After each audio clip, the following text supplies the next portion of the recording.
3 जादुई बाल।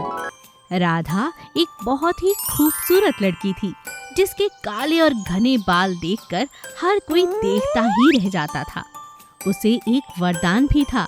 उसके काले बालों में 3 सुनहरे रंग के सोने के बाल थे। वो जब चाहती उन बालों का इस्तेमाल करके मन चाही इच्छा को पूरा कर सकती थी, लेकिन वो कभी ऐसा नहीं करती थी। वो चाहती थी कि जब उसकी शादी हो जाए तब वो इनका इस्तेमाल करेगी। एक दिन गगन नाम का नौजवान उसे देखते ही उस पर मोहित हो जाता है। दोनों शादी कर लेते हैं। गगन उसे अपने घर लेकर आता है। उसे देखकर गगन की माँ हैरान, परेशान और दुखी हो जाती है। अरे अरे, छी छी छी, ये किस लड़की को गली से उठा कर ले आया रे गगन? मुझे तो जरा पसंद नहीं। माँ जरा धीरे बोलो, वो सुन लेगी। माँ हम शादी कर चुके हैं, आपकी बहू पहली बार घर आई है, आपको उसका स्वागत करना चाहिए। स्वागत करूं इसका? छी, तूने तो मेरे सारे अरमानों पर कालक पोत दी। जैसी इसके काले बाल हैं, ऐसा ही सांवला चेहरा। मैंने तो एक गोरी खूबसूरत धनवान बहू के सपने देखे थे। सोचा था कोई धनवान होगा, उसकी बेटी लाऊंगी, अपनी गरीबी मिटाऊंगी। इस हवेली में रह तो रही हूँ, लेकिन अंदर से तो हम कंगाल हैं बेटा। माँ मैं खूब मेहनत करूँगा और फिर देखना हमारे हालात ठीक हो जाएंगे। खाक ठीक हो जाएंगे, चल हट यहाँ से। गगन की माँ उदास रहने लगती है और वो अपना सारा गुस्सा धीरे धीरे अपनी बहू पर निकालने लगती है। राधा एक बहुत अच्छी पत्नी और बहुत ही अच्छी बहू थी। वो सारे घर का ख्याल रखती, अपनी सास को सुबह शाम मालिश करती, उसे अच्छा खाना देती, उसके पैर दबाती। मगर राधा की सास उससे खुश होने के लिए तैयार ही नहीं थी। हाय रे, मेरे करम फूट गए। क्या करूं इसके इतने खूबसूरत बालों का? सारे गांव में इसके बालों के चर्चे हैं। हर कोई देखने आता है तो यही कहता है, तुम्हारी बहू के बाल बहुत अच्छे हैं। क्या करूं इन बालों का? झाड़ू लगाऊं क्या इनसे? एक दिन अचानक गगन की माँ बहुत ज्यादा बीमार हो जाती है। लंबा चौड़ा खर्चा हो जाता है। इतने पैसे गगन के पास थे ही नहीं। तुम परेशान क्यों होते हो? कितने पैसे चाहिए? रुको, मैं अभी इंतजाम कर देती हूँ। राधा सैकड़ों गड्डियाँ पैसों की अपने बालों से झाड़ देती है। यह देखकर बुढ़िया और उसका बेटा गगन देखते ही रह जाते हैं। हाय हाय बहू, ये पैसे तुम्हारे बालों से कैसे झड़ रहे हैं? माँ जी, मुझे बचपन से वरदान है। ये मेरे काले बालों के बीच में 3 सुनहरे बाल है ना, ये मेरी इच्छा पूर्ति के लिए हैं। हमें कभी पैसे की कोई भी जरूरत हो, वो पूरी हो सकती है। तो बेटा तूने पहले बताया क्यों नहीं? मैं तो तुझे यूं ही कोसती रही। कोई बात नहीं माँ जी, मेरी माँ बचपन में ही चल बसी। आपका प्यार ये मेरे लिए बहुत जरूरी था, और आप मुझे डांटती कहाँ हैं? मैं जानती हूँ मन ही मन आप मुझे बहुत प्यार करती हैं। बेटा मुझे माफ कर दे। गगन की माँ धीरे धीरे अच्छी हो जाती है। अब पूरा परिवार खुशी खुशी रहने लगता है और हमेशा के लिए उनमें प्यार बन जाता है। जादुई दूध का नदियाँ। कुशलपुर नाम का एक गांव में सीताराम के 2 बेटे थे, भुवन और श्रवण। सीताराम दूध का व्यापार करता था। सीताराम ने जिंदगी भर दूध ही बेचकर अपने बेटों को पाला और पोसा। भुवन और श्रवण की शादियां भी हाल ही में हो जाते हैं। उसके बाद सीताराम दूध का व्यापार छोड़ दिया। ऐसा सीताराम और दोनों बेटे उनके बीवियों के साथ एक ही घर में रहने लगे, लेकिन वो दोनों अपने बीवियों के इशारे पर नाचने लगे। अजी सुनते हो, मुझे इस घर में अब अच्छा नहीं लग रहा है। हम शहर जाएंगे, वहाँ पर बड़ी बड़ी इमारतें, अच्छे होटल्स सब रहेंगे। अपनी बीवी की बात सुनकर भुवन आकर अपने पिता से ऐसा बोला। पिताजी, मैं और माला शहर जाना चाहते हैं। मैं वहाँ पर कुछ काम ढूंढ लूंगा। मगर क्यों बेटा, यहाँ पर सब कुछ तो है। मुझे भी मेरी जिंदगी बेहतर बनानी है पिताजी। मैं इस गांव में सड़ नहीं सकता। भुवन को देख श्रवण भी पिताजी से शहर चले जाने की प्रस्ताव करता है। उन दोनों की बातें सुनकर सीताराम बहुत चिंतित हो जाता है।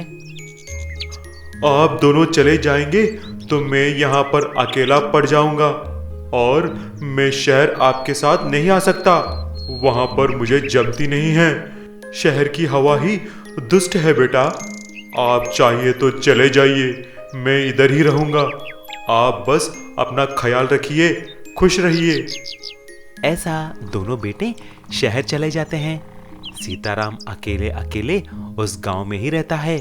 खाना खुद बनाकर खाने लगा। एक दिन उसका दोस्त मल्लन्ना उसके घर आता है। क्यों भाई सीताराम, आजकल क्या कर रहे हो? कुछ नहीं मल्लन्ना, घर में अकेले अकेले कुछ सोच नहीं रहा है। लगता है मैं अगर फिर से दूध का व्यापार शुरू करूं, अगर काम करूंगा तो अकेलापन महसूस नहीं होगा ना। ऐसा सोचते ही सीताराम और मल्लन्ना भैंस खरीदने के लिए मंडी चले जाते हैं। वहां पर सीताराम को एक भैंस पसंद आती है। पैसे देकर उसे घर लेके आता है। उसे घर के बाहर बांध लेता है। अगले दिन सीताराम दूध लेने के लिए भैंस के पास गया और दूध लेना शुरू किया। एक बाल्टी जल्दी ही भर गई। उसने दूसरी बाल्टी लगाई, वो भी भर गई। फिर तीसरी, 14 और देखते ही देखते 20 बाल्टियां भर जाते हैं। अरे ये क्या, ये कोई जादुई भैंस लग रही है। दूध रुकती ही नहीं है, दूध नदी की तरह बह रही है। ये बात तुरंत मल्लन्ना को बताना है। ऐसा सीताराम मल्लन्ना को सारी बात बताता है। देखते ही देखते ये बात सारे गांव और शहर तक पहुंच जाता है। सीताराम और उसके जादुई भैंस का इंटरव्यू लेने टीवी वाले भी आ जाते हैं। उस इंटरव्यू को सीताराम के दोनों बेटे टीवी में देख लेते हैं। श्रवण भैया, देखा तुमने, हमारे पिताजी का भैंस दूध की नदियां बहा रही है। अरे भुवन, सिर्फ दूध की नदी ही नहीं, पैसों का नदी भी बहेगा। चलो चलो, जल्दी हम गांव जाकर इसका फायदा उठाते हैं। ऐसा दोनों बेटे फिर से अपने बीवियों को लेकर गांव अपने पापा के पास आ जाते हैं। अरे बेटे, आप दोनों यहाँ पर? चलो, कोई बात नहीं है। उस जादुई भैंस को संभालना मेरी बस की बात नहीं है। भगवान का शुक्र है आप आ गए। अब ये सब तुम ही संभाल लो, मैं जरा आराम करूंगा। गरीब का मिनी कार घर। सुनीता और उसका पति रघु पढ़े लिखे थे। वो बहुत अच्छे इंसान थे। वे केवल किसान बनकर नहीं रहना चाहते थे, वे अपना एक कारोबार चलाना चाहते थे।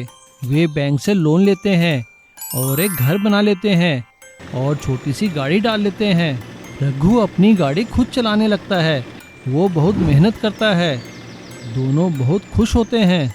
लेकिन एक दिन बाढ़ की चपेट में आकर पूरा घर टूट जाता है। अरे ये क्या हुआ, हमारा नया घर बर्बाद हो गया। और देखो गाड़ी की क्या हालत है। गाड़ी तो आप जैसे तैसे मरम्मत कर लेंगे, मगर ये घर की हालत सुधारना बहुत मुश्किल है। घर की किस्तें भी जाती हैं, हम कैसे चुकाएंगे? देखो, तुम चिंता मत करो, हमारी कार है ना हमारे पास। मैं मेहनत करूँगा और हम फिर से मेहनत करके नया घर बना लेंगे। मगर रात को सोने के लिए सर पर छत तो चाहिए ना। हमारी छत टूट चुकी है, हम कहाँ रहेंगे? तुम फिक्र क्यों करती हो? मैं दिन में गाड़ी चलाऊंगा और रात में हम इसी गाड़ी में सो जाया करेंगे। तुम बस घर में जो बचा हुआ सामान है उसे समेटो। हम ऐसा ही करेंगे, यही उपाय बचा है। वे दोनों ऐसा ही करते हैं। दिन भर सुनीता घर की मरम्मत का काम करवाती है और रघु सारा दिन गाड़ी चलाता है। वो बहुत मेहनत करता है। वो कभी सवारियों को मना नहीं करता। जहाँ की भी सवारी मिले वहाँ उन्हें लेकर जाता था और रात में दोनों थककर गाड़ी में ही सो जाया करते थे। अरे बहन सुनीता, ये गाड़ी ही घर बना ली क्या? हाँ बहन, इस बुरे वक्त में ये गाड़ी ही हमारा सहारा है। यही हमारा घर है और यही हमारी रोजी रोटी। भगवान तुम्हारी मेहनत का तुम्हें बहुत जल्दी फल देगा। बहन हिम्मत मत हारना। कोई मदद चाहिए हो तो मुझे जरूर याद कर लेना। हाँ जरूर। सुनीता और उसके पति की मेहनत देख सभी उनकी तारीफ किया करते थे और वे दोनों भी मेहनत में कोई कसर नहीं छोड़ते थे। सुनीता बड़ी मेहनत से अपने घर का काम करवा रही थी और उधर रघु बड़ी ईमानदारी से अपनी टैक्सी चला रहा था। ऐसा लगता था मानो भगवान भी उनकी मेहनत से प्रसन्न होकर आशीर्वाद दे रहे हैं। 2 साल तक यही क्रम चलता रहा, लेकिन एक दिन रघु बहुत खुश होकर घर वापस आता है और सुनीता से कहता है, सुनो, कहाँ हो तुम? क्या हुआ? बहुत खुश नजर आते हो। हमारी मेहनत रंग लाई, ये लो पैसे मकान बनाने के लिए। क्या अब इससे हमारी छत पड़ जाएगी? ये पैसे कहाँ से आए? ये तो बहुत ज्यादा पैसे हैं। लगता है भगवान ने हमारी सुन ली है। हमारी गाड़ी कंपनी में पक्की लग गई है और कंपनी ने हमें ये एडवांस दिया है। क्या कहा? एडवांस? भगवान तुम्हारा लाख लाख शुक्र है। आज इस गाड़ी ने हमें छत भी दी और फिर से हमारे मकान की छत भी बनवा दी। हमें भगवान का शुक्रिया अदा करना चाहिए। चलिए मंदिर चलते हैं। दोनों पति पत्नी गाड़ी में बैठकर भगवान भोलेनाथ के दर्शन के लिए जाते हैं। वहाँ नारियल चढ़ाते हैं और भगवान और गाड़ी का धन्यवाद करते हैं।